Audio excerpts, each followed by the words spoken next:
because Sarah's one of the people that's in my life that's more in touch with just the Earth's vibrations and things like that more than anyone else. It might sound ridiculous up here, but it's really true. And she, you know, when I'm doing like my fucking horse racing thing or whatever I'm doing, she like throws all this life stuff at me that puts me in a different mindset, and I appreciate it so much. And now she's going to read some of her poetry, and she's one of my favorite poets. She's actually dragged me out in the past to read poetry up in Annapolis. She dragged me out to read poetry at Artomatic, and I bucked up and went and did it, and I really loved it. And I don't know, tons of stories I could tell. I'm not going to tell here, but put it together for Sarah Wahlberger. She's terrific.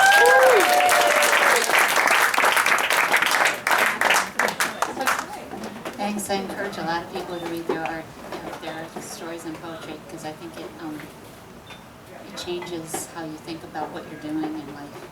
You don't realize who you're hitting till you do. This is a poem that I just wrote this morning, and it's called 10 Inches Is Not Enough. Sorry. Michael, listen to this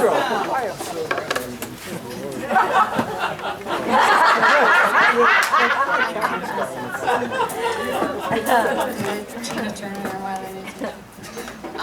10 inches is not enough to fill a hole in the roof where the rain comes in. 10 inches is not enough. When for every inch the sea level rises, the runoff rises 100 inches. And now they're talking sea level rise of 1 to 3 feet. Clearly 10 inches is not enough to pitch a tent big enough to shelter me after our disaster. 10 inches is not enough to extend an olive branch of diplomacy across the border of warring nations.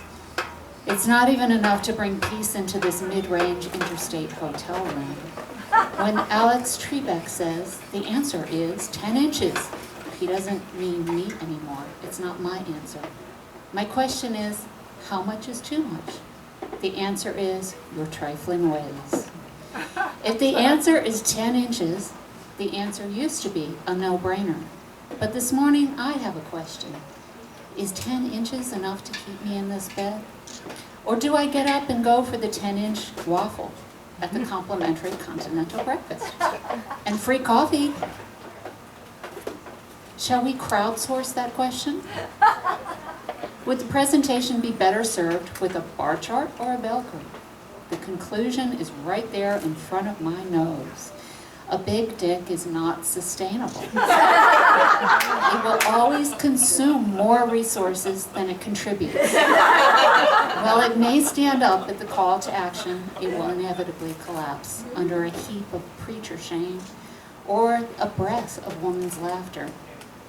Like the typewriter, the sports car, the multi-volume encyclopedia, it can carry enormous charm and distinction, but it's clearly headed for extinction. And frankly, I don't know if I'm going to miss it. Just keeping the fluffers paid off is killing me, baby. 10 inches is not enough to prop me up. It's not a cane or a crutch. It's not my crutch anyway. I need something solid that I know I can lean on. But when I try, it just points the other way. All right.